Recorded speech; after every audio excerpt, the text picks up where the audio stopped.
¿Cómo está el ánimo? ¿Todavía hay gasolina en el tanque? Amén, qué bueno. Veo que la mayoría ha decidido quedarse. Gloria a Dios. Bienvenidos, bienvenidas de nuevo. Ahora vamos a estudiar sobre el vino de Babilonia. Pero antes de comenzar, queremos tener una palabra de oración, como siempre hacemos antes de estudiar la palabra. Nunca debemos trazar la palabra sin pedir la dirección del que inspiró esa palabra. Así que oremos. Padre, qué gran privilegio el poder dirigirnos a ti como nuestro Padre. Gracias por tu palabra. Gracias por el libro de Apocalipsis, a través del cual podemos saber exactamente lo que está ocurriendo y lo que pronto va a ocurrir, para que podamos permanecer firmes en vista de la crisis que le espera a este mundo. Pedimos al estudiar este tema que, como has hecho antes, tu Santo Espíritu se manifieste en este lugar, abre mentes y corazones y capacítanos, Señor, danos palabras para hablar con sabiduría sobre estas cosas a las personas que están buscando la verdad. Gracias por el privilegio de la oración y por escuchar y responder esta, porque te lo imploramos en el nombre de Jesús. Amén. Vamos a leer otra vez Apocalipsis 17 y el versículo 1 al 6. Apocalipsis 17, 1 al 6, donde está hablando de la protagonista principal de Babilonia en los últimos días. Ya estudiamos esto en nuestro tema anterior, pero queremos repasar para colocar el marco de lo que vamos a estudiar en los próximos minutos. Apocalipsis 17, 1 al 6. Vino entonces uno de los 7 ángeles que tenía las 7 copas y habló conmigo diciéndome: ven acá y te mostraré la sentencia contra la gran ramera, la que está sentada sobre muchas aguas, con la cual han fornicado los reyes de la tierra, y los moradores de la tierra se han embriagado con el vino de su fornicación. Y me llevó en el espíritu al desierto, y vi a una mujer sentada sobre una bestia escarlata, llena de nombres de blasfemia, que tenía 7 cabezas y 10 cuernos. Y la mujer estaba vestida de púrpura y escarlata, y adornada de oro, de piedras preciosas y de perlas, y tenía en la mano un cáliz de oro lleno de abominaciones y de la inmundicia de su fornicación. Y en su frente un nombre escrito, un misterio: Babilonia la grande, la madre de las rameras y de las abominaciones de la tierra. Vi a la mujer ebria de la sangre de los santos y de la sangre de los mártires de Jesús. Y cuando la vi, quedé asombrado con gran asombro. Repasemos brevemente las características de este sistema.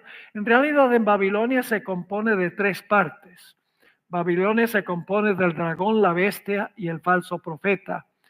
Pero el protagonista principal es la bestia, que simboliza lo mismo que la ramera, de lo cual hemos leído. Vamos a repasar las características brevemente. Es una ramera. Una mujer en las profecías representa una iglesia, pero esta es una iglesia que se ha prostituido, una iglesia apóstata. En segundo lugar, se sienta sobre muchas aguas, que significa que las domina, que reina sobre muchedumbres, naciones, lenguas y pueblos, que es lo que representan las aguas. Además de esto, sostiene una relación adúltera con los poderes políticos del mundo, porque dice que fornica con los reyes o con los gobernantes del mundo.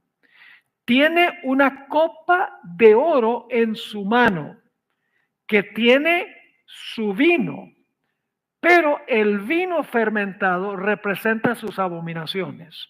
Es decir, vino y abominaciones son intercambiables. El vino son sus abominaciones. El furor de su fornicación.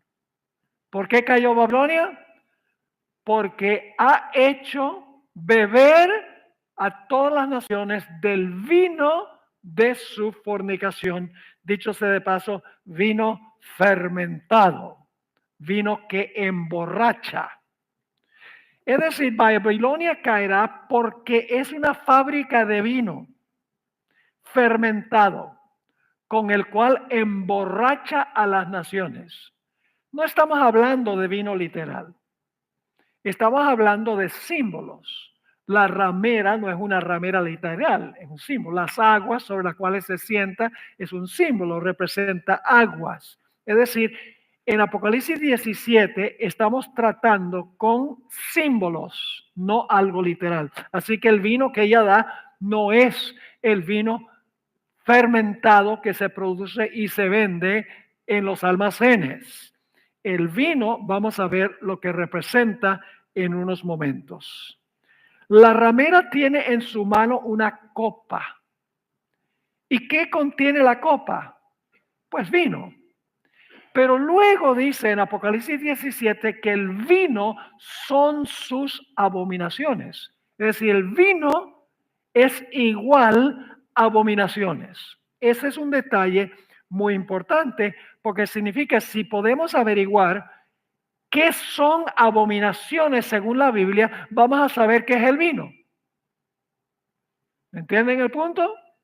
Si sabemos en la Biblia qué son abominaciones, vamos a saber entonces también qué es el vino, porque el vino son sus abominaciones. Ahora, no podemos entender el mensaje del segundo ángel al menos que comprendamos primero el mensaje del primer ángel, porque Babilonia cayó porque no aceptó el mensaje del primer ángel. Es decir, cuando se rechaza el mensaje del primer ángel, automáticamente viene el mensaje del segundo ángel que dice, Babilonia cayó. Ahora vamos a ver qué es lo que contiene el mensaje del primer ángel. El mensaje del primer ángel anuncia el evangelio eterno.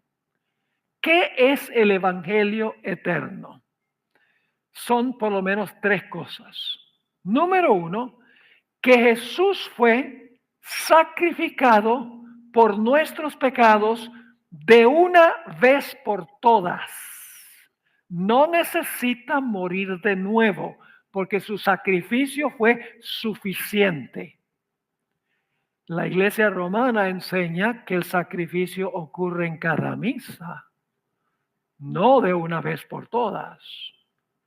En segundo lugar, el Evangelio eterno enseña que Cristo es nuestro único sacerdote intercesor. ¿Qué enseña la Iglesia romana? Que se debe confesar los pecados a un sacerdote humano. ¿Saben por qué un sacerdote humano no puede ser el sacerdote que nos representa ante Dios? Porque para que un sacerdote nos pueda representar ante Dios necesita tres características. Número uno, tiene que ser un sacerdote sin mancha, sin pecado. En segundo lugar, tiene que ser Dios, porque como hombre sin pecado, puede representar a Dios ante los hombres y tiene que ser sin pecado también porque tiene que representarnos ante Dios. Tiene que ser sin pecado, tiene que ser hombre y tiene que ser Dios. El problema con un sacerdote humano es que el sacerdote humano es humano, pero no es sin pecado, ni tampoco es Dios. La escalera que vio Jacob alcanzaba hasta el alto cielo y estaba arraigada en la tierra, y subían y bajaban ángeles sobre esa escalera. La escalera, según Jesús mismo, lo representa a él. La parte de arriba de la escalera es su deidad, el hecho de que es Dios. la parte de abajo de la escalera es su humanidad. Y porque es humano y es Dios, puede cerrar el espacio entre el cielo y la tierra. Pero la iglesia romana dice sacerdotes humanos pueden servir como intercesores y dicen que pueden perdonar pecados. Además de eso, el Evangelio eterno enseña que somos salvos por gracia a través de la fe, no por nuestras obras. Pero el papado enseña que a través de penitencias y peregrinajes y pagar votos podemos ganar méritos para la salvación. Y no toma en serio el pecado, porque lo que dicen es, bueno, si un individuo peca, al fin y al cabo puede ir, confiesa el pecado al sacerdote, el sacerdote dice, ego te absolvo, yo te perdono, y la persona puede irse y seguir pecando. ¿Es así o no es así? Ustedes saben que eso es la verdad, porque muchos de ustedes fueron miembros de la iglesia romana. Ese es el evangelio eterno que proclama el mensaje del primer ángel. Pero la ramera predica un mensaje completamente distinto. El mensaje del primer ángel también nos dice que debemos temer a Dios. ¿Qué significa temer a Dios? El temor a Dios se demuestra por obediencia a sus mandamientos. Ustedes buscan esa expresión, temer a Dios o el temor de Dios en la Biblia, van a encontrar que generalmente se vincula con observar los mandamientos.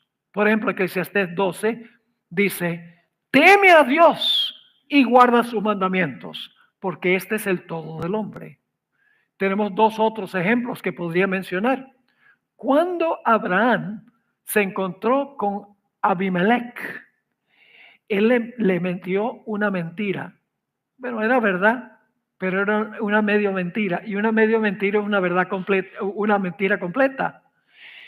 Él fue ante Abimelech cuando Abimelech le dijo, pero yo tuve un sueño que me dio Dios. ¿Por qué no me dijiste que también, además de ser tu hermana, era tu esposa? Para yo no tomarla. Y Abraham explicó, él dijo, porque yo sé que en este lugar no hay temor de Dios y me pueden matar. Cuando una persona no teme a Dios, quebranta el mandamiento, no matarás. En otra ocasión, cuando Abraham llevó a su hijo al monte Moria para sacrificarlo, cuando Abraham levantó el cuchillo para clavárselo a su hijo, el ángel detuvo su mano y le dijo, Abraham, no hagas daño al niño porque sé que temes a Dios.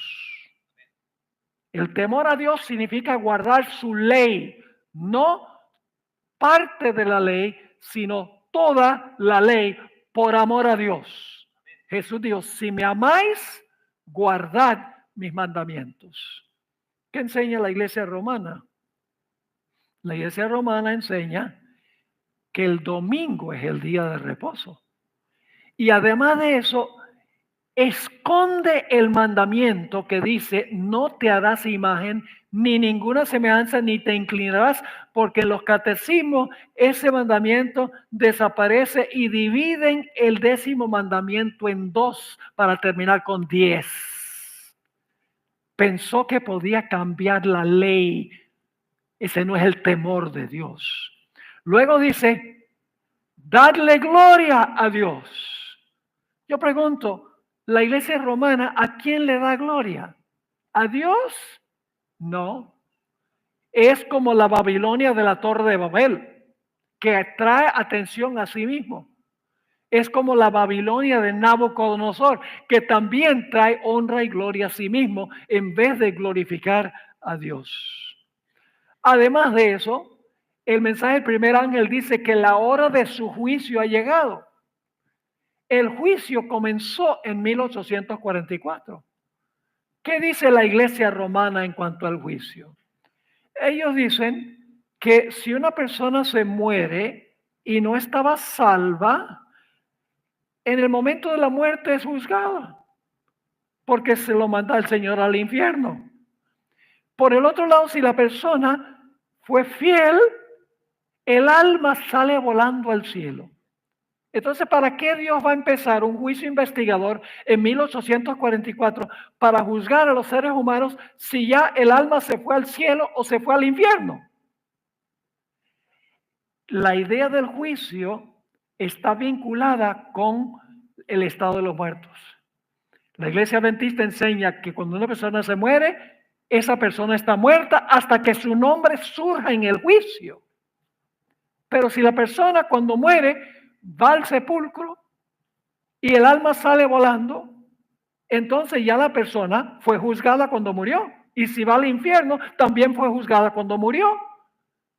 La Iglesia romana elimina la idea del juicio y además elimina la idea de que con los muertos no saben nada. Y luego dice, adorad a aquel que hizo el cielo, la tierra, el mar y las fuentes de las aguas. ¿Qué nos dice esa parte del mensaje del primer ángel? Adorar al Creador. ¿Cuál es la señal del Creador? ¿Cómo demostramos que adoramos al Creador? Guardamos su señal, que es el sábado. Pero ¿qué enseña la Iglesia romana? Enseña que el domingo es el día de reposo. Y ayer en los primeros dos temas hablamos sobre el sábado y mostramos claramente lo que es decir, la Iglesia romana rechazó el mensaje del primer ángel. Y por esa razón, por haber rechazado el mensaje del primer ángel, se convirtió en una fábrica de vino fermentado que representa falsas doctrinas. Permítame leerles una cita aquí que encontramos en el Espíritu de Profecía, Testimonios para los Ministros, página 59. Las denominaciones religiosas caídas son Babilonia. La hermana White no era políticamente correcta. Decía las cosas como son. Las denominaciones religiosas caídas son Babilonia.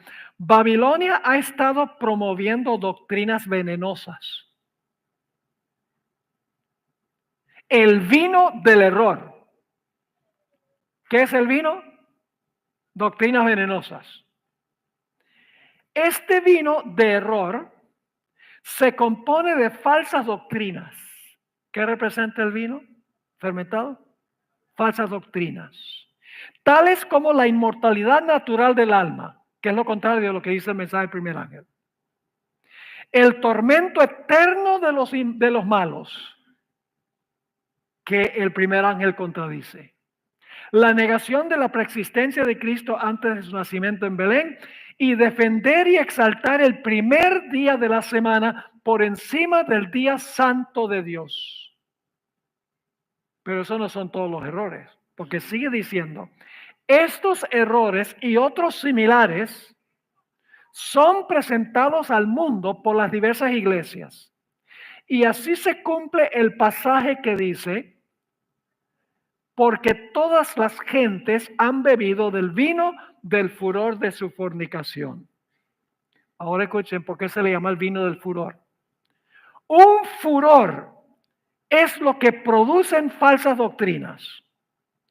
Y cuando los reyes y presidentes, además de las muchedumbres, como vimos, cuando los reyes y los presidentes beben de este vino del furor de su fornicación, resultan movidos por la ira contra aquellos que no estarán de acuerdo con las herejías falsas y satánicas que exaltan el descanso espurio e inducen a los hombres a pisotear el monumento conmemorativo de Dios.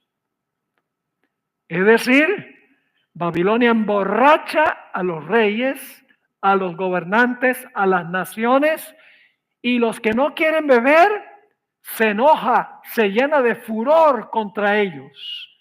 Y finalmente los va a perseguir a los que no guardan el sábado, a los que no guardan el domingo los va a perseguir, y los que guardan el sábado.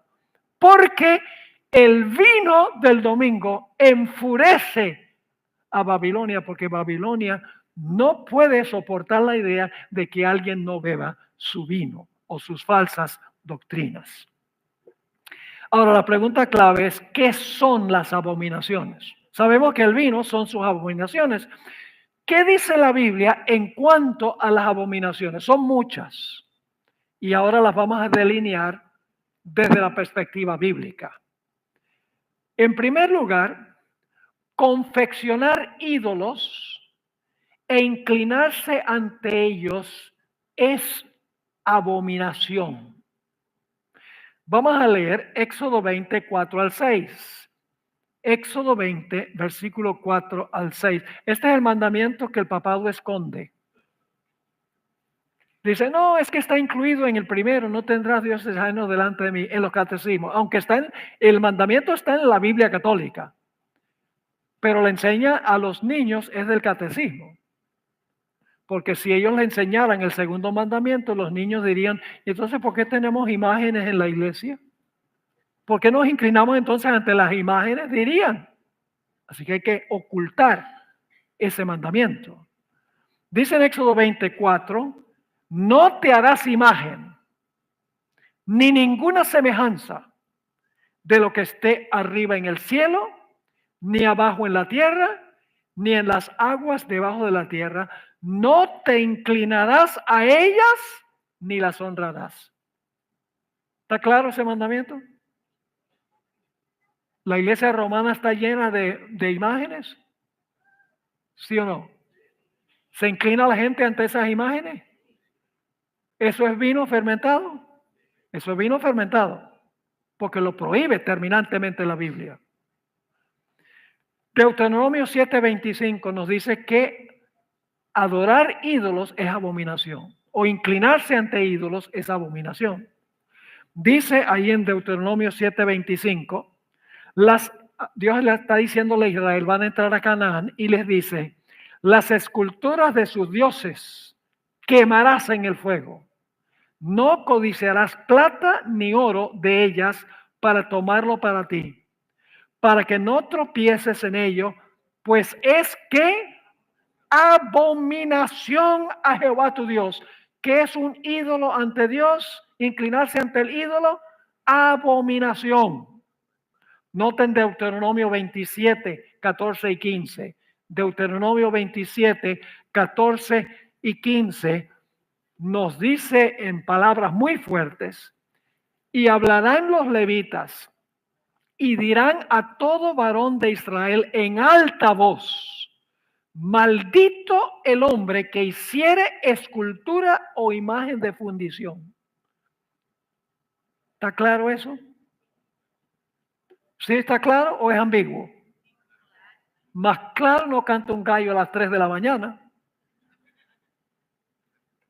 Maldito el hombre que hiciera escultura o imagen de fundición, abominación a Jehová, obra de mano de artífice, es decir, una obra de manos del hombre, y la pusiere en oculto, y todo el pueblo responderá y dirá, amén. Así que confeccionar ídolos e inclinarse ante ellos es abominación. Es parte del vino de la ramera. Las prácticas ocultistas son abominación a Jehová. Y saben que todas las prácticas ocultistas tienen una doctrina falsa como fundamento, la inmortalidad del alma. Todas las doctrinas falsas que tienen que ver con el estado de los muertos son basadas en el ocultismo. Vamos a leer Deuteronomio 18, 9 al 12. Deuteronomio 18, 9 al 12. Dios le dice nuevamente a Israel, cuando van a entrar a la tierra prometida, cuando entres a la tierra que Jehová tu Dios te da, no aprenderás a hacer según las abominaciones de aquellas naciones. No sea hallado en ti quien haga pasar a su hijo o a su hija por el fuego, ni quien practique adivinación, ni agorero, ni sortílego, ni hechicero, ni encantador, ni adivino, ni mago. Y ahora escuchen esto, ni quien consulte a los muertos. Yo pregunto, ¿la iglesia romana dice que se puede orar a los santos muertos? ¿Piensan que los santos muertos pueden hablar con ellos? Sí, Señor. Esa práctica la prohíbe la Biblia terminantemente. Además de eso, no se puede orar por los muertos. ¿Por qué no se puede orar por los muertos? Porque la Biblia dice, todos los hombres mueren una vez y después de eso el juicio. Es decir, su caso está cerrado cuando mueren. Uno no puede orar por un muerto porque su caso está sellado. Pero la iglesia romana ora por los muertos, ora a santos que murieron en directa contradicción de lo que dice la Biblia. Es parte del vino de Babilonia que se encuentra en el cáliz. Otra abominación, según la Biblia, es no hacer caso a la ley, trivializar el pecado. Note lo que dice Proverbios 28 y el versículo 9. Estamos dejando que la Biblia defina abominación, ¿sí o no? Dejamos que la Biblia nos diga que es abominación, porque en Apocalipsis dice que la copa tiene las abominaciones, pero no nos dice qué son. Así que hay que ir al resto de la Biblia para ver qué son. Note lo que dice aquí Proverbios 28, 9. El que aparta su oído para no oír la ley, su oración también es abominable. La idea que te puedes salvar en tus pecados es una abominación a Jehová. Y muchos están enseñando de que vamos a estar pecando hasta que Jesús venga en las nubes. Ni la Biblia ni el Espíritu de Profecía enseñan una doctrina tal. Los que pasen por el tiempo de angustia habrán ganado la victoria total sobre el pecado, no por sus esfuerzos, sino por el poder del Espíritu Santo. No se trata de legalismo. Ay, sí, yo tengo que luchar para ser perfecto. No, no, no, eso es imposible. Pero el Espíritu Santo puede dar victoria total sobre el pecado si nos sometemos a la influencia de él. Usted conoce ese texto que dice, casi todo lo puedo en Cristo que me fortalece. A todo, gracias. O dice, todo lo puedo menos vencer el pecado en Cristo que me fortalece. No. Es posible vencer el pecado. Dios espera que venzamos el pecado. Y usted dice, pero pastor, ¿por qué es eso? Me permiten hacer un pequeño paréntesis aquí. Cuando el Señor Jesucristo termina de examinar todos los casos en el juicio investigador, Él va a tomar todos los pecados que entraron al santuario por la sangre de Cristo, los pecados que fueron perdonados durante el juicio, cuando aparecieron los casos, Él va a tomar todos esos pecados y los va a sacar del santuario, es decir, va a purificar el santuario y los va a colocar sobre la cabeza de ¿quién? Sobre la cabeza del macho cabrío Azazel. En ese momento se cierra la puerta de la gracia, porque el santuario ha sido purificado, los pecados están sobre la cabeza de Azazel, el originador, instigador y perpetuador del pecado. Cuando se cierra la puerta de la gracia, empieza el tiempo de angustia, por el cual pasará la generación final. ¿Qué sucedería si la gente durante este periodo peca? ¿Acaso Jesús va a contaminar el santuario otra vez? ¿Va a estar allá como intercesor? Bueno, metamos los pecados y de alguna manera los sacamos después. No. Una vez que el santuario queda purificado, cuando se cierra la puerta de la gracia, ya no hay intercesor. Si no hay intercesor por el pecado, el pueblo de Dios no va a pecar. Porque Cristo no va a contaminar el santuario de nuevo después de cerrarse la puerta de la gracia para luego purificarlo después. La doctrina adventista del santuario claramente enseña que el pueblo de Dios alcanzará la victoria completa sobre el pecado antes de cerrarse la puerta de la gracia. no por sus propios esfuerzos, porque dicen, eso es legalismo. Solamente es legalismo si yo creo que yo lo puedo hacer, que para el ser humano es completamente imposible. Pero si nos sometemos al Espíritu Santo, obedecemos la voluntad de Dios, estudiamos cada día, oramos al Señor, luchamos con el pecado, vemos lo que el pecado le costó a Jesús, vamos a llegar a odiar el pecado y amar a Jesús. Bueno, ese es el paréntesis. Así que un extremo es apartar del oído para escuchar la ley, es decir, desobedecer la ley, dice que eso es una abominación. Pero ¿saben que el otro extremo también es cierto? El otro extremo es creer que uno puede salvarse por sus obras. El primer error es creer que uno puede salvarse en el pecado. Y el segundo error es que uno puede salvarse por sus propias obras o por sus propios méritos. Lo dijo Jesús. Lucas 6 y el versículo 15. El otro lado de la moneda es abominación también. Dice allí, entonces les dijo, Lucas 16, 15, entonces les dijo, vosotros sois los que os justificáis a vosotros mismos.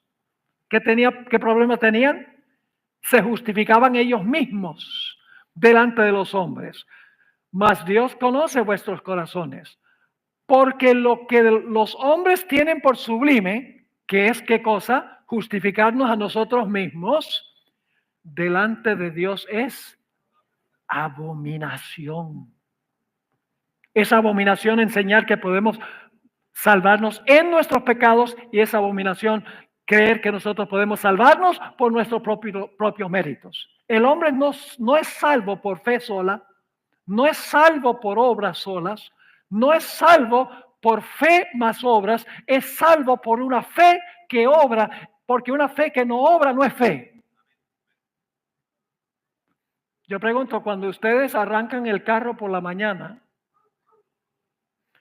¿cuáles ruedas se mueven adelante? ¿Cuáles ruedas se mueven primero? ¿Las de atrás o las de adelante? ¿Saben lo que a veces la gente pregunta? Dice, bueno, ¿el carro es tracción delantera o tracción trasera? No importa. Porque al instante en que las ruedas de atrás impulsan, las de adelante siguen. La fe es el poder propulsor y las obras son lo que siguen al poder propulsor. Así que los dos extremos son abominación, según dice la Biblia. Ahora, permítame leerles una cita muy interesante que habla, la hermana White habla de estos dos errores en relación con el papado. Conflicto de los siglos, página 629. Un estudio de la Biblia hecho con oración mostraría a los protestantes el verdadero carácter del papado y se lo haría aborrecer y rehuir. ¿Qué está diciendo? Que si estudiaran la Biblia, ¿qué pasaría? Los protestantes verían el verdadero carácter del papado. Pero muchos son tan sabios en su propia opinión que no sienten ninguna necesidad de buscar humildemente a Dios para ser conducidos a la verdad. Aunque se enorgullecen de su ilustración, desconocen tanto las sagradas escrituras como el poder de Dios. Ahora escuchen esto.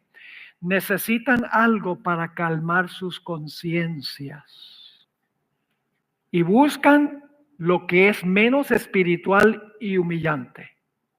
Lo que desean es un modo de olvidar a Dios, pero que parezca recordarlo. Por ejemplo, la Biblia no nos dice que debemos guardar Semana Santa en ninguna parte. ¿Qué hace la gente de la iglesia romana durante Semana Santa? Se consagran a Dios, ¿verdad? Yo no sé qué hacen aquí en Chile, pero yo sé que más al norte se emborrachan, festejan, mujeriegan, se emborrachan, especialmente durante Semana Santa, que supuestamente es la semana más santa del año, aunque la Biblia nunca dice que hay que celebrar Semana Santa. Es una teoría que establecieron los seres humanos. Y sin embargo es interesante que celebran Semana Santa que no manda la Biblia, mientras que violan el sábado que la Biblia manda. Qué cosa tan impresionante. Sigue diciendo, lo que desean es un modo de olvidar a Dios, pero que parezca recordarlo. El papado responde perfectamente a las necesidades de todas estas personas. Es adecuado a dos clases de seres humanos que abarcan casi todo el mundo.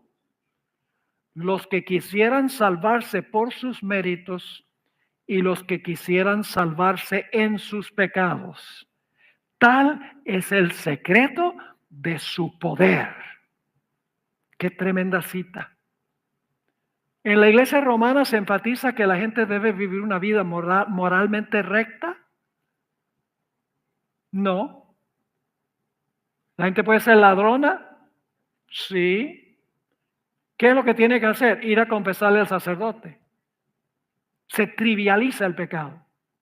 Pero la iglesia romana también enseña que una persona se puede salvar por sus méritos.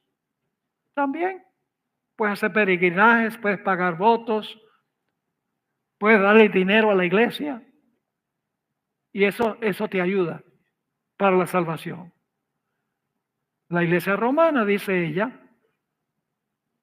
los que quisieran salvarse por sus méritos o por sus obras y los que quisieran salvarse en sus pecados, trivializar el pecado.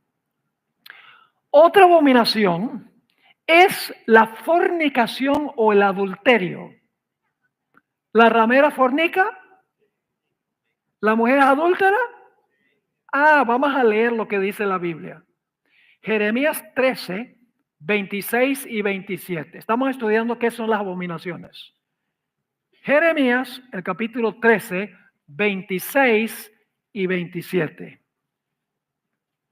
Dios dice, y está hablando a los que profesan servir a Dios. Todos estos consejos son para los que profesan servir a Dios. No es para los paganos, es para el pueblo de Dios.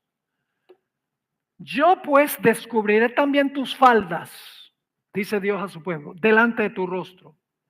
Y se manifestará tu ignominia, tus adulterios, tus relinchos, la maldad de tu fornicación sobre los collados. En el campo vi tus abominaciones. ¿La fornicación es abominación? ¿La ramera fornica con los reyes de la tierra? Claro que sí. Otra abominación es derramar sangre inocente. Noten lo que dice varios textos, Ezequiel 22 y el versículo 2, Ezequiel 22 y el versículo 2. Dios le dice, nuevamente está hablando a su pueblo profeso. Tú, hijo de hombre, ¿no juzgarás tú? ¿No juzgarás tú a la ciudad derramadora de sangre? Y les mostrarás todas sus abominaciones. También Proverbios 17:5. Proverbios 17 y el versículo 5 dice, el que justifica al impío y el que condena al justo, ambos son igualmente abominación a Jehová. Y Proverbios 6, 16 al 19, básicamente repite lo mismo. Proverbios 6, 16 al 19, 6 cosas aborrece Jehová, y aun 7 abomina su alma: los ojos altivos, la lengua mentirosa, las manos derramadoras de sangre inocente. Yo pregunto, ¿la iglesia romana derramó muchísima sangre inocente, por ejemplo, en la Inquisición? Sí, señor, eso está registrado en la historia, eso no se puede borrar. Siguen las abominaciones: el corazón que maquina pensamientos inicuos, los pies presurosos para correr al mal, el testigo falso que habla mentiras y el que siembra discordia entre hermanos. Eso se presta para una serie de sermones. Derramar sangre inocente es abominación. ¿Saben qué más es abominación? La homosexualidad. ¿Saben que el Papa recientemente dijo que los sacerdotes pueden bendecir matrimonios homosexuales? Y va a empeorar, porque los transexuales vienen en camino. Es el próximo paso. Y luego otro paso será sacerdotisas. No soy profeta ni hijo de profeta, pero fíjense. Fíjense lo que dice Levítico 18:2.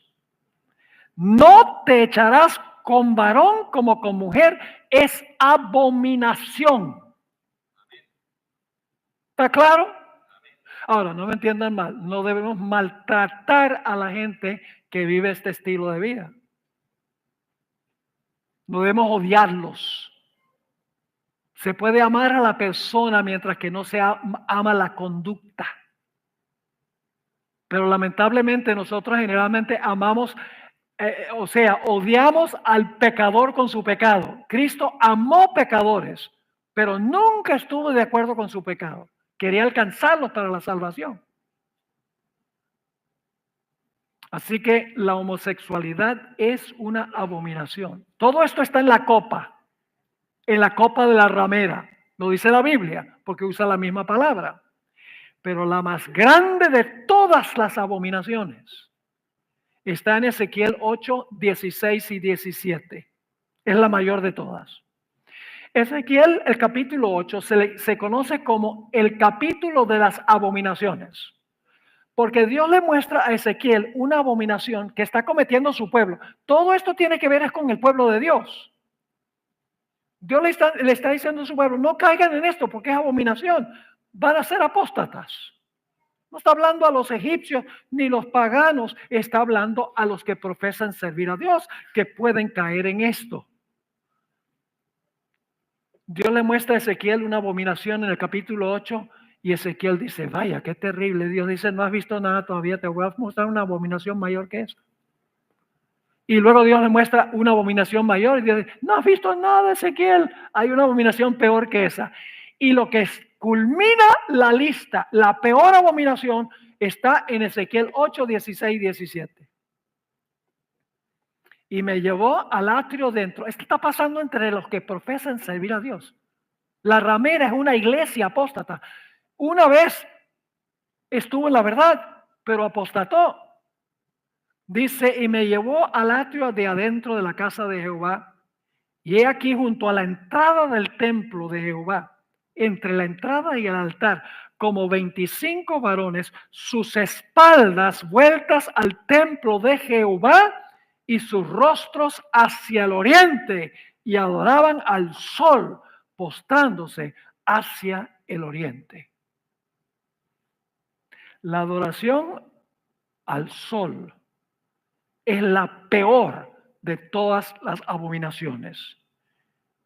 Y usted dice, bueno, ahí no dice que es abominación. Vamos a leer el versículo 17. Y me dijo, ¿no has visto, hijo del hombre? Es cosa liviana para la casa de Judá. ¿Para la casa de quién? De Judá. Hacer las abominaciones que se hacen aquí, después que han llenado la maldad, de maldad la tierra, se volvieron a mí para irritarme. He aquí que aplican el ramo a sus narices. ¿Qué es la peor abominación? La adoración al sol. Dice, bueno, la iglesia romana no adora al sol.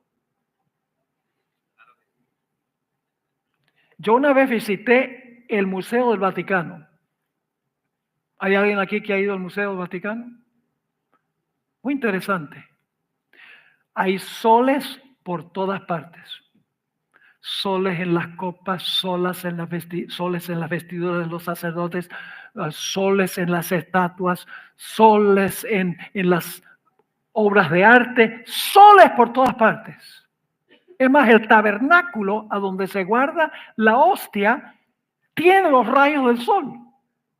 La iglesia romana está obsesionada con el sol. Y los historiadores dicen que adoptó el día del sol para complacer a los paganos.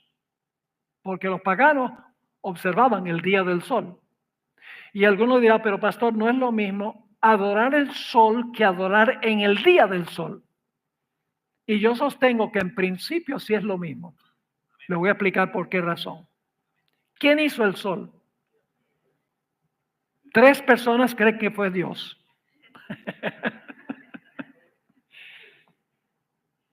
¿Quién hizo el sol? Dios. ¿Lo hizo para la adoración? ¿Qué pasa si usted lo convierte en un objeto de adoración? ¿Cómo se llama eso?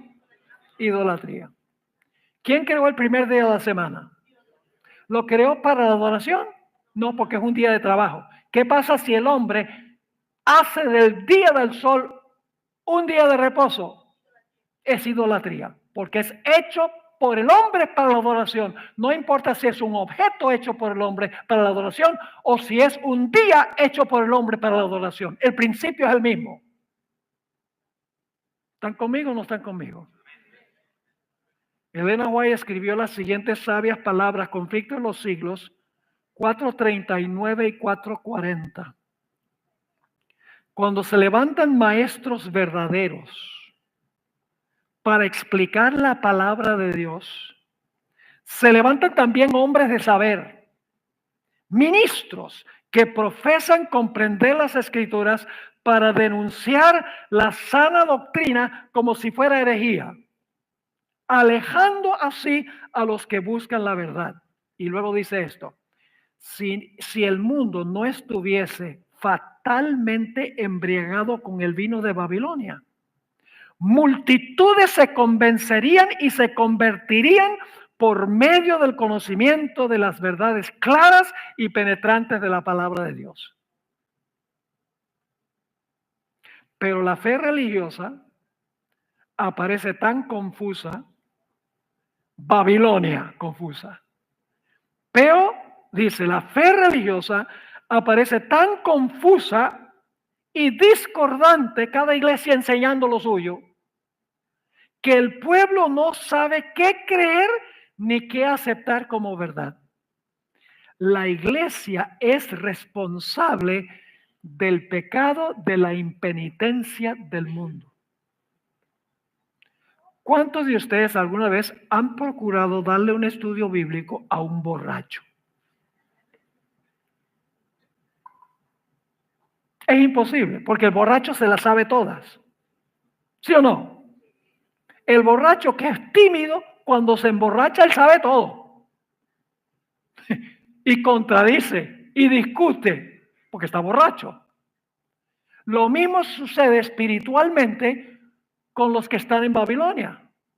Están borrachos con el vino fermentado de Babilonia, y cuando se les trata de decir, no, el domingo no es el día de reposo, el día es el sábado, lo que hacen es discutir y contradecir porque se las saben todas. Lo que tiene que suceder es que tienen que dejar de ser borrachos para luego entonces sentarse a estudiar con calma para que puedan asimilar la verdad. Babilonia cae porque emborracha a las naciones, porque emborracha a los reyes, y entonces le dice a los reyes, mira, aquellos que no beben el vino, esa gente es mala gente, hay que acabar con ellos. Por eso es el vino del furor de su fornicación, según la Escritura. La ramera ha convertido en alcohólicos a todas las naciones, tan adictos que les resulta imposible comprender y aceptar la verdad para este tiempo.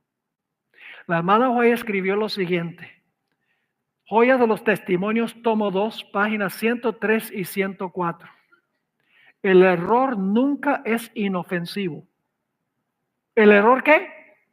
Nunca es inofensivo.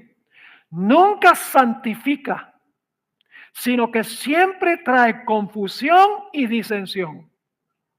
Siempre es peligroso el error. El enemigo de las almas ejerce gran poder sobre las mentes que no han sido plenamente fortalecidas por la oración y establecidas sobre la verdad bíblica. Ahora, ¿saben ustedes que el mensaje del segundo ángel en Apocalipsis 14 se intensifica en el capítulo 18? En el capítulo 18, la denuncia es mucho más grande contra Babilonia, porque está hablando inmediatamente antes de cerrarse la puerta de la gracia. Es el último mensaje de Dios a Babilonia, porque Dios tiene millones de fieles en Babilonia. La mayoría del pueblo de Dios, dice la hermana White, están en Babilonia, pero no saben que no deben estar allí. Y por lo tanto, ¿qué hay que hacer? Hay que hablarles de esto. ¿Sí o no? Ay, pero pastor, se ofenden. Sí, puede ser. Saulo de Tarso también se ofendió.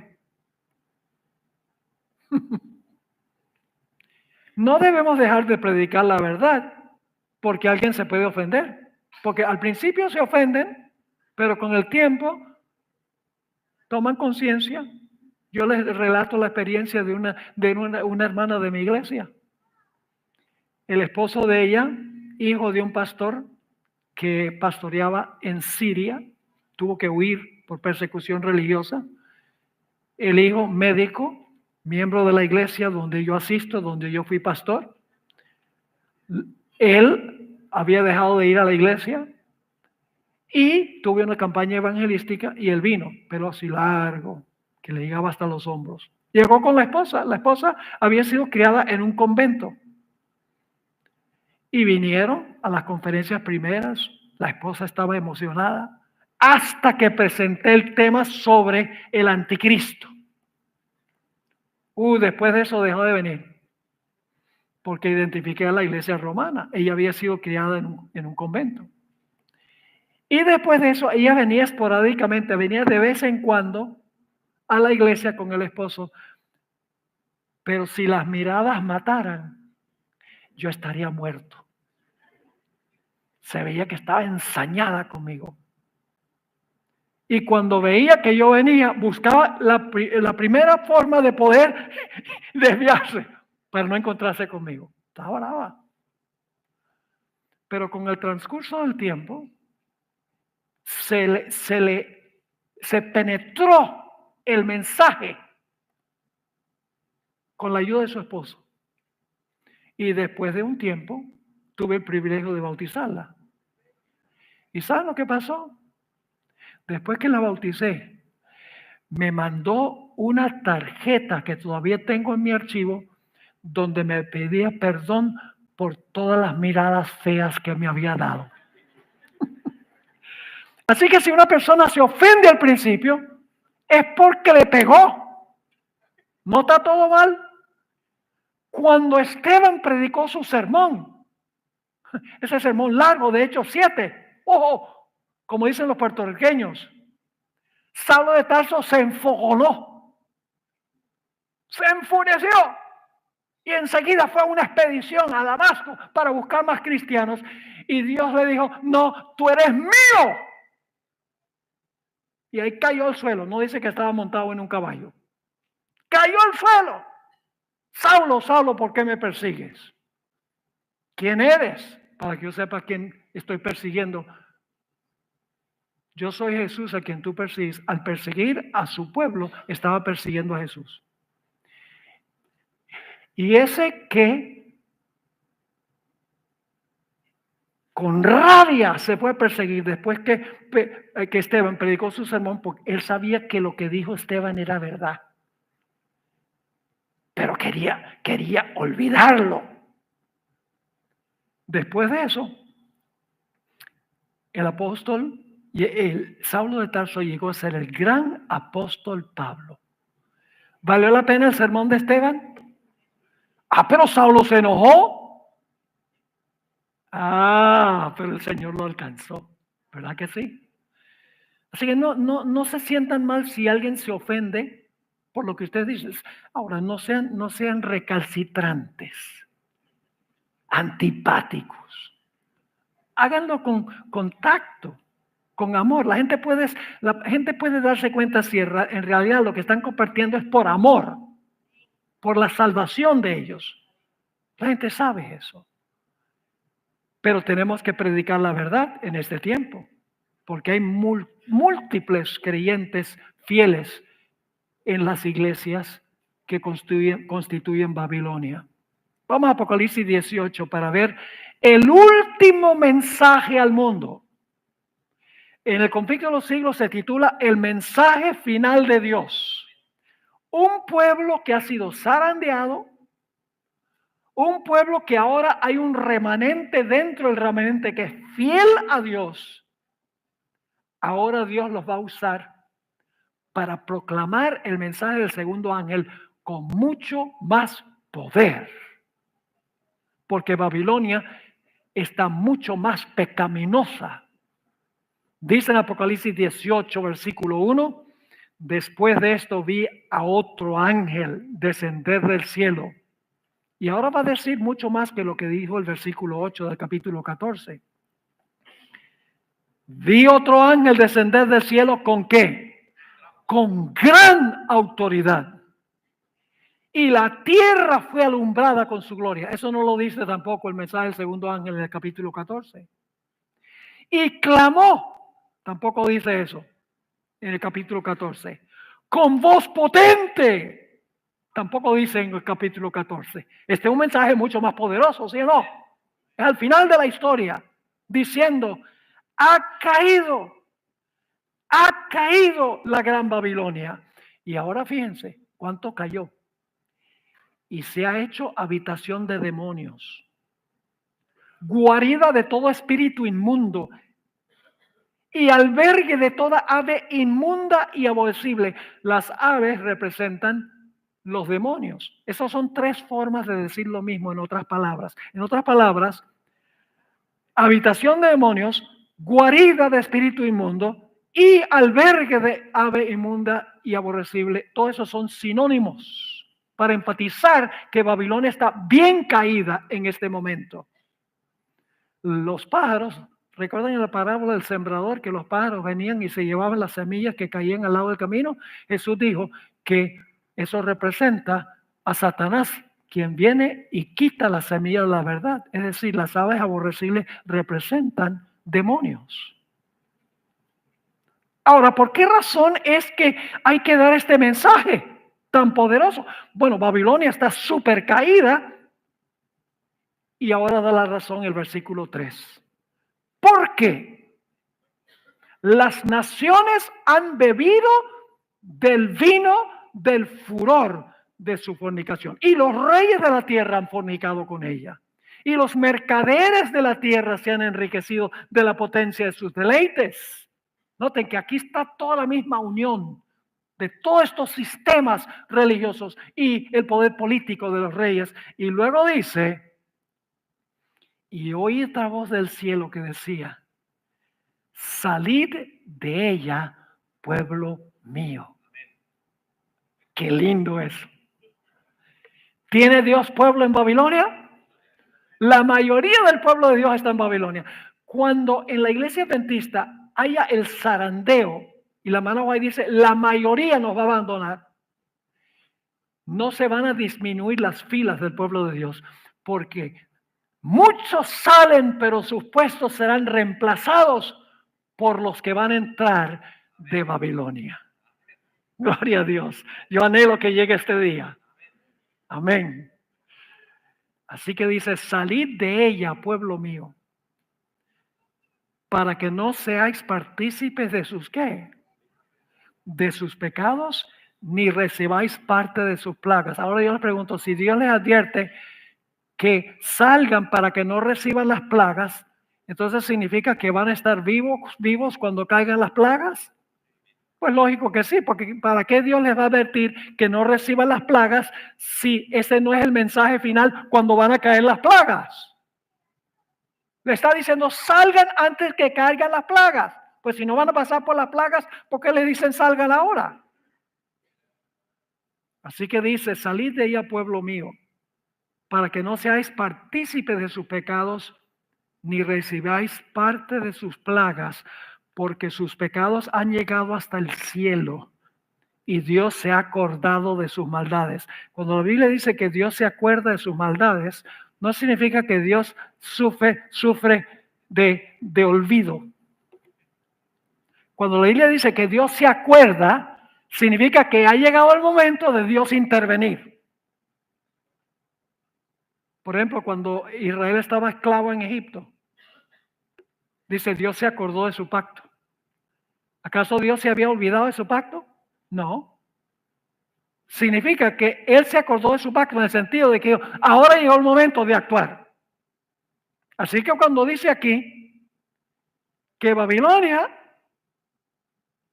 que Dios se ha acordado de las maldades de Babilonia, significa que ahora Dios va a castigar a Babilonia con las plagas. Por eso Dios le dio una advertencia a los reyes. Dios le dio una advertencia a los reyes que se encuentra en el libro de los Proverbios, capítulo 31 y el versículo 4 y 5.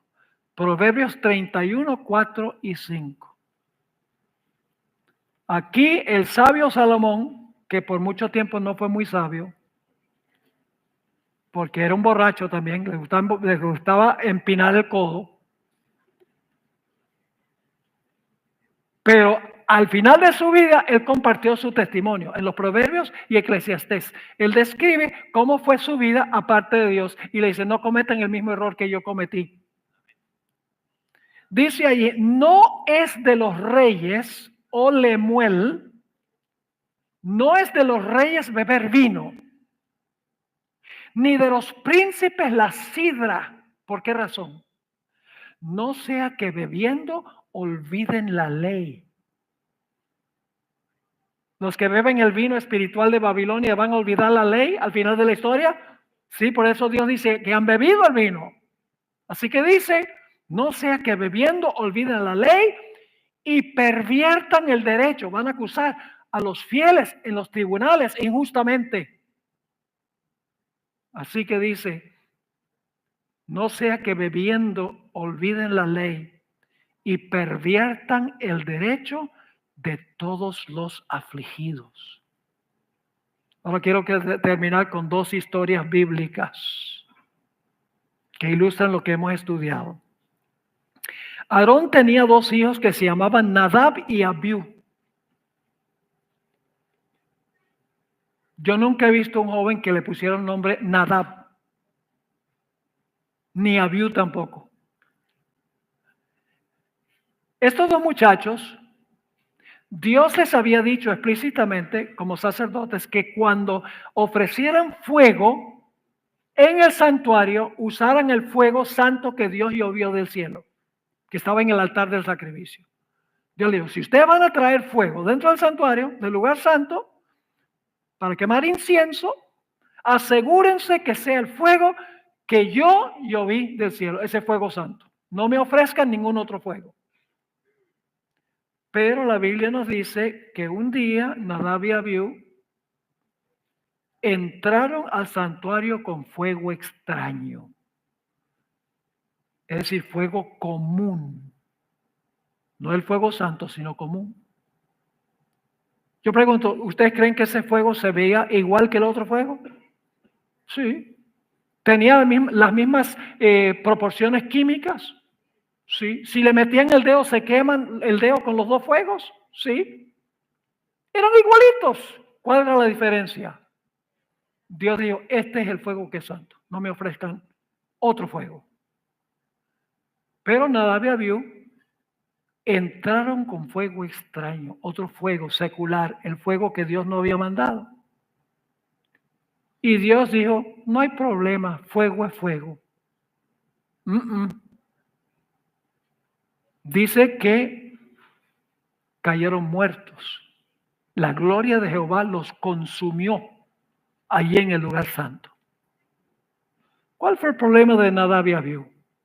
Ellos tomaron lo que era común y se lo ofrecieron a Dios como si fuera santo. Recuerden eso. Tomaron lo que era común y se lo ofrecieron a Dios como si fuera santo. ¿Por qué hicieron eso? Porque estaban borrachos. Noten lo que dice Levítico 10 y el versículo 8 y 9. Levítico 10 y el versículo 8 y el versículo 9.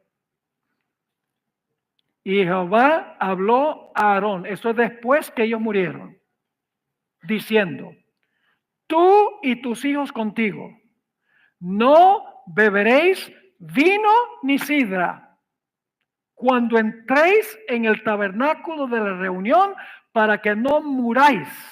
Estatuto perpetuo será para vuestras generaciones. ¿En qué condición estaban Nadab y Abiú? Borrachos.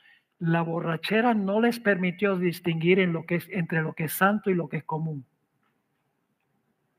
Pero hay más. No solamente no pudieron distinguir entre lo santo y lo común, sino que tampoco les permitió distinguir entre lo santo y lo profano, lo inmundo y lo limpio, y les impidió que le enseñaran a Israel los estatutos de Jehová. No podían ser maestros. Dice en los versículos 10 y 11: no beban vino, estatuto perpetuo. Ahora dice por qué. Para poder ¿qué? Discernir, distinguir entre lo santo y lo profano. Es decir, lo santo y lo común. Y entre lo inmundo y lo limpio. Y para enseñar a los hijos de Israel todos los estatutos que Jehová les ha dicho por medio de Moisés. Con la mente entorpecida por el vino, no pudieron distinguir entre lo santo y lo común, y eran incapaces de enseñarle al pueblo la verdad de Dios. Así que esta historia ilustra qué pasa cuando se toma algo que es común y se le presenta a Dios como si fuera santo. Pero hay otra historia que nos muestra la otra cara de la moneda. La otra cara de la moneda es tomar algo que es santo y tratarlo como si fuera común.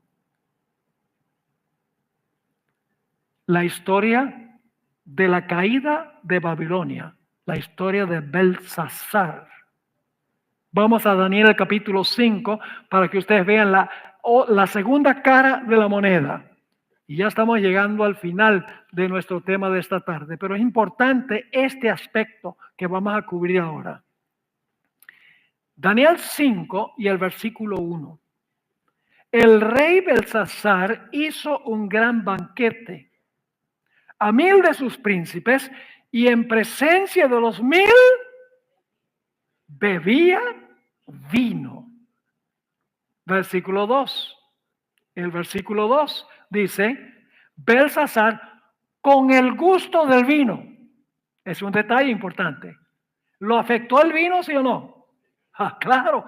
Belsasar con el gusto del vino mandó que trajesen los vasos de oro y de plata que Nabucodonosor su padre había traído del templo de Jerusalén, para que bebiesen en ellos el rey y sus grandes, sus mujeres y sus concubinas. Los vasos sagrados eran solo para uso santo, pero él tomó los vasos santos y los usó con propósitos comunes para un banquete. Esos vasos habían sido llevados por Nabucodonosor del templo en Jerusalén a Babilonia cuando Daniel y sus amigos fueron llevados allá. Vamos al versículo 3. Entonces fueron traídos los vasos de oro que habían traído del templo de la casa de Dios que estaba en Jerusalén, y bebieron en ellos el rey, sus príncipes, sus mujeres y sus concubinas. Ahora quiero que noten algo. Cuando el rey bebió el vino, la historia nos dice que el siguiente paso fue idolatría. Inclinarse ante obras creadas por manos de hombres. Eso es lo que es idolatría. Noten lo que dice el versículo 4. Bebieron vino. Otra vez se repite que el vino tiene la culpa. Bebieron vino y ¿qué hicieron? alabaron a los dioses de oro y de plata, de bronce, de hierro, de madera y de piedra. Cuando se bebe el vino, cuando se usa lo que es sagrado y se trata como es común, el resultado es idolatría. Como vivimos, es lo mismo es lo mismo adorar al sol que adorar en el día del sol. Igualmente es idolatría, porque es algo que el hombre ha hecho para la adoración. Ahora fíjense, alguno podría decir, bueno, Belsasar no sabía. No sabía que esos vasos eran sagrados. Claro que lo sabía. Vamos a leer empezando en el versículo 18. Finalmente llaman a Daniel. La madre reina le dice, ve, hay un hombre que puede interpretar la escritura en la pared. Y dice, el Altísimo Dios, oh rey, dio a Nabucodonosor tu padre el reino y la grandeza, la gloria y la majestad. Y por la grandeza que le dio, todos los pueblos, naciones y lenguas temblaban y temían delante de él. A quien quería mataba y a quien quería daba vida, engrandecía a quien quería y a quien quería humillaba. Mas cuando su corazón se ensoberbeció, hablando de Nabucodonosor, y su espíritu se endureció en su orgullo, fue depuesto del trono de su reino y despojado de su gloria. Está hablando de la locura de Nabucodonosor. Y fue echado de entre los hijos de los hombres, y su mente se hizo semejante a las bestias, y con los asnos monteses fue su morada, hierba le hicieron comer como a buey, y su cuerpo fue mojado con el rocío del cielo, hasta que reconoció que el Altísimo Dios tiene dominio sobre el reino de los hombres, y que pone sobre él al que le place. Ahora viene el versículo clave.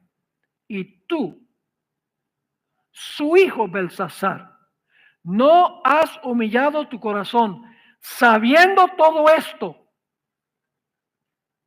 Si lo sabía, ¿por qué razón mandó a traer los vasos? Porque estaba borracho con vino. Sino contra el Señor del cielo te has ensoberbecido. E hiciste traer delante de ti los vasos de su casa, los vasos sagrados. Y tú y tus grandes, tus mujeres y tus concubinas, bebisteis vino en ellos. Además de esto, diste alabanza. Había la idolatría como resultado de beber el vino. Diste alabanza a dioses de plata y oro, de bronce, de hierro, de madera y de piedra, que ni ven, ni oyen, ni saben. Y al Dios en cuya mano está tu vida y cuyos son todos tus caminos, nunca honraste. El vino impide que se honre a Dios. La hermana White vio la conexión entre la experiencia de Nadab y Abiú y la experiencia de Belsasar. Quiero leer para terminar una cita donde la hermana White conecta lo que sucedió con Nadab y Abiú y lo compara con lo que sucede al final de la historia. Se encuentra en la Review and Herald, es una cita que no la encontré en español, la revista adventista de la época de la hermana White, diciembre 20, 1898. Está hablando del día de reposo. Pero este día, domingo, que se exalta tan universalmente, es un sábado espurio, un día común de trabajo. Se acepta en lugar del día que Dios ha bendecido y santificado. Pero el seguro resultado de este curso de acción se deja ver en el castigo que cayó sobre Nadab y Abiú. Dios les había mandado a estos sacerdotes suyos que ofrecieran siempre el fuego que él mismo había encendido y que ardía ante él día y noche. Esto debía observarse estrictamente. Pero Nadab y Abiú bebieron demasiado vino y por eso sus mentes perdieron su agudeza y se confundieron y fueron incapaces de distinguir entre lo que era sagrado y lo que era común. Yo pregunto, a la luz de estos dos ejemplos, que estamos usando aquí al final. ¿Acepta Dios que se tome un día común y se le presente a Dios como si fuera santo? ¿Acepta Dios que se tome un día santo y se le trate como un día común? El principio es el mismo. El principio con el sábado es lo mismo. Si Dios permite, sin consecuencias, que se tome un día santo y se le presente como si fuera común, o un día común y se lo presentare como santo, tiene que pedirle perdón a Nadab y a Abiú y a Belsasar, porque es el mismo principio. Así que, hermanos y hermanas, las doctrinas que nosotros creemos son vitalmente importantes. La gente dice, no me des doctrina, dame a Cristo. No saben lo que están diciendo, porque nuestra relación con Cristo se define doctrinalmente. Yo pregunto, ¿afecta nuestra espiritualidad el día que nosotros guardamos? ¿Nuestra relación con Cristo lo afecta? Claro que lo afecta.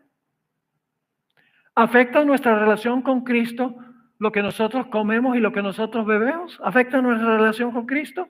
¿Nuestra doctrina de la reforma por salud? Claro que lo afecta. ¿Afecta también la doctrina del estado de los muertos si nosotros vamos a creer que si nos aparece una entidad en forma de familiar, que vamos a aceptar lo que dice? Claro, afecta. Todas las doctrinas afectan nuestra relación con Jesús. Son para proteger nuestra relación con Cristo. Así que decir, no me des doctrina, dame a Cristo, no saben lo que están diciendo. Porque el Señor Jesucristo fue el que nos dio la doctrina para protegernos del error. Porque el error, como ley, nunca santifica. El error nunca nos beneficia. El error nos distrae y nos aparta de Dios. Así que el mundo necesita recuperarse de su borrachera física y también espiritual, porque es imposible distinguir la verdad del error, y ese es el gran pecado de Babilonia. Ha dado su vino a los reyes, ha dado su vino a las muchedumbres, y eso hace muy difícil que nosotros podamos proclamarles el mensaje y que ellos abran su corazón.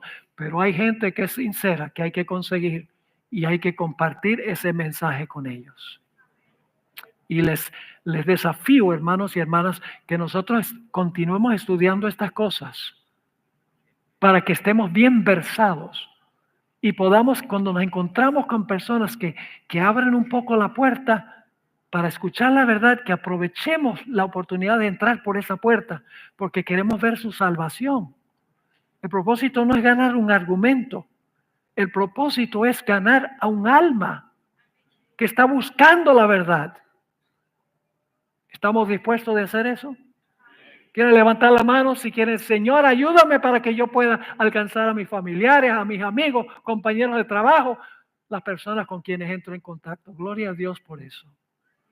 Padre, gracias te damos por la claridad de tu santa palabra.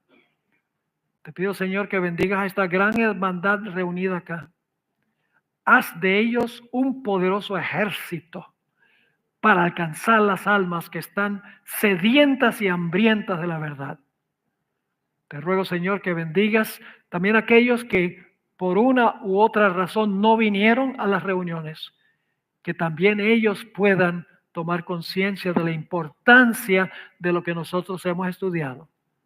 Gracias por habernos acompañado.